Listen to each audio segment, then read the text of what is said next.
After he was crucified and raised from the dead, the followers of Jesus Christ went into all the world. To the Jews first, and then to the Gentiles, they preached that Jesus is the true Messiah, and that he suffered for the sins of men, according to the writings of the Holy Scripture. To him give all the prophets witness, that through his name whosoever believeth in him shall receive remission of sins. But Jesus himself had said to his disciples, I send you forth as sheep in the midst of wolves. The apostles also warned believers about seducing spirits and doctrines of devils, and of certain men who would creep into the church with deception and lies. But there were false prophets also among the people, even as there shall be false teachers among you, who privily shall bring in damnable heresies, even denying the Lord that bought them, and bring upon themselves swift destruction. Through the Middle Ages, many of the reformers came to believe that these warnings pertained to the rise of the Roman Church. In the book of Revelation, they saw the picture of Rome's apostasy presented as an unfaithful woman sitting atop a seven-headed beast.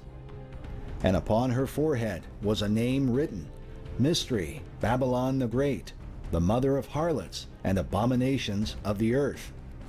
And I saw the woman drunken with the blood of the saints and with the blood of the martyrs of Jesus. But the Roman Church did not rise up overnight. It came about one step at a time through the early centuries. Once the papal system came into being, and it was clear that it represented an apostate system that combined pagan teachings and traditions with worldly politics, all under the mask of Christianity, you had Christians then that fell into two categories. There were those who followed after the teachings of the Pope and the Church of Rome, and then you had those who were known throughout history as Bible believers, who kept themselves separate from Rome and were determined to base their faith on the Scriptures alone, without any kind of man-made doctrines or sacred councils which they had in the Roman system. It was because they rejected the Pope's claims of authority that many Bible believers were persecuted in the early centuries.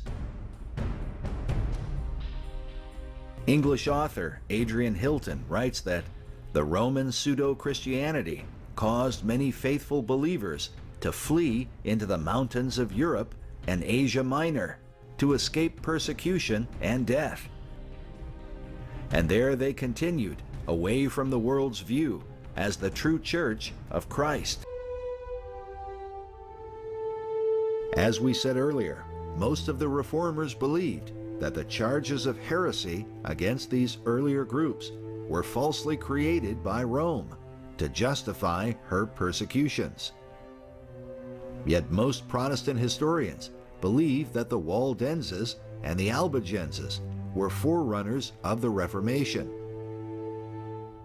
19th century historian William Jones wrote that to justify the Waldenses and Albigenses is indeed to defend the Reformation and Reformers, they having so long before us, with an exemplary courage, labored to preserve the Christian religion in its ancient purity, which the Church of Rome all this while has endeavored to abolish. To be more specific, it would be more accurate to say that the popes have endeavored to abolish biblical Christianity in favor of a religious system of their own making. And because of this, they have seen the Bible as their chief enemy. And this is the reason why they outlawed it from being read by the common people. Throughout history, they gave different pronouncements saying that you can't give these holy things to the swine, and they use that scripture as completely bogus. Pearls before swine doesn't have anything to do with giving the life-giving scripture to the people, but the Roman Catholic Church just looked at the common man as pigs who could not possibly understand the scriptures. Because of this, Martin Luther, and eventually the rest of the reformers, came to believe that the Pope was the fulfillment of biblical warnings concerning the greatest enemy of Christ. If you make a study of the life of Luther, you'll find that there was a very slow transition from 1517, when he nailed the 90. And they set about trying to prove all the flaws they could to the world. And at the same time, they officially declared through Vatican Council I that the Pope was infallible. So their message was clear: don't trust the Bible, trust the Pope. The Bible's a flawed book, the Pope is infallible. And so this brought everything full circle to the conflict that had been raging for hundreds of years throughout the Middle Ages. And that's ultimately what their meeting in Chieri, Italy was all about. The information discussed by Jesuit leaders in Chieri was published in 1848 by a former Jesuit initiate named Jacopo Leone. His book was titled The Jesuit Conspiracy, The Secret Plan of the Order. In it, he claimed to have overheard the plans of Jesuit leaders and was compelled to write down the information and publish it as a warning to the rest of the world. Leone wrote specifically of how the Jesuits intended to take control of the Bible.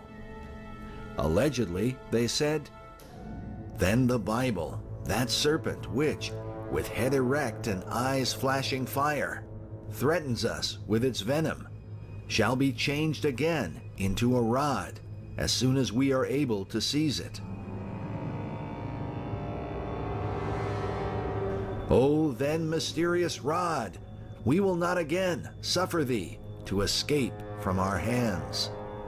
For you know too well that for 3 centuries past this cruel asp has left us no repose.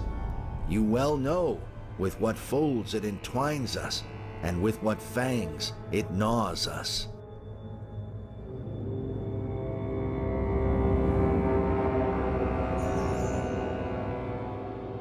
According to Leone, one of the Jesuits openly admitted that the scriptures do not support the Roman Catholic faith.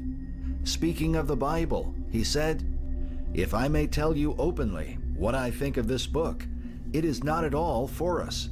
It is against us. I do not wonder at the invincible obstinacy it engenders in all those who regard its verses as inspired. In the simplicity of youth, I fully expected, on opening the New Testament, to find there the authority of a superior chief in the church, the worship of the Virgin, the Mass, purgatory, relics. But in every page I found my expectations disappointed.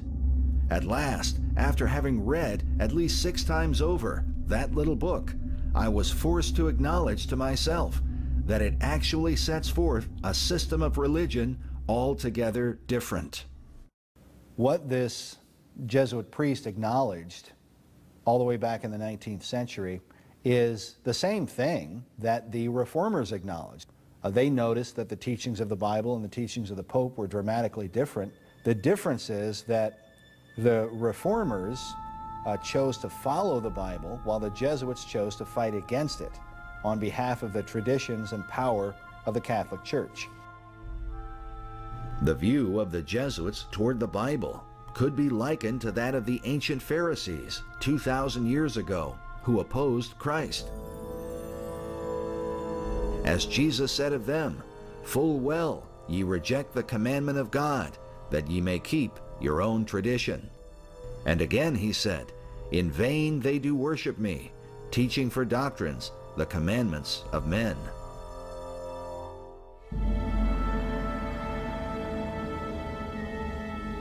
At their meeting in Chieri in 1825, the Jesuits discussed the methods to be used in their ongoing counter-reformation and their plan for the subversion of the Bible.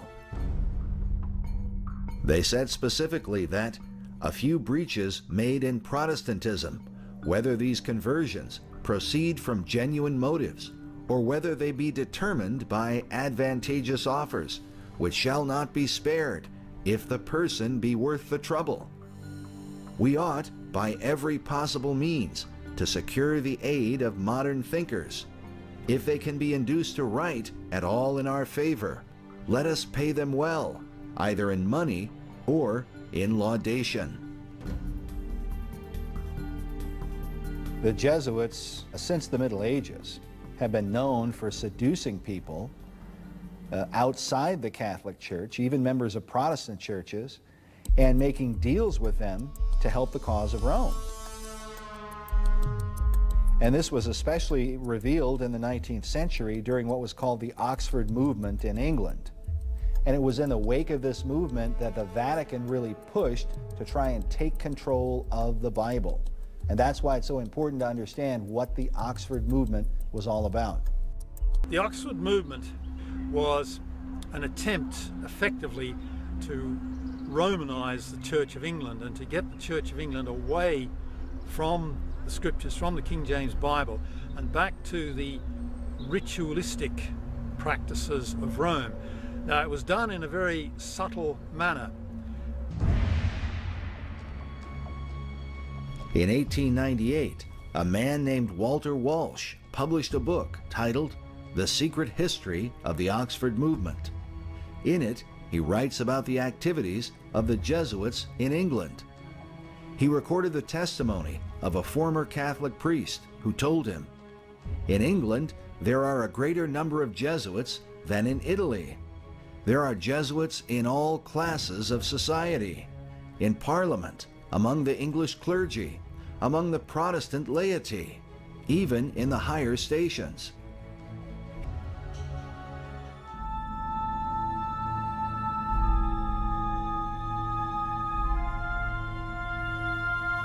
Within less than 20 years after the Oxford Movement, another movement began in the world of biblical scholarship that would almost completely transform the understanding of the Bible.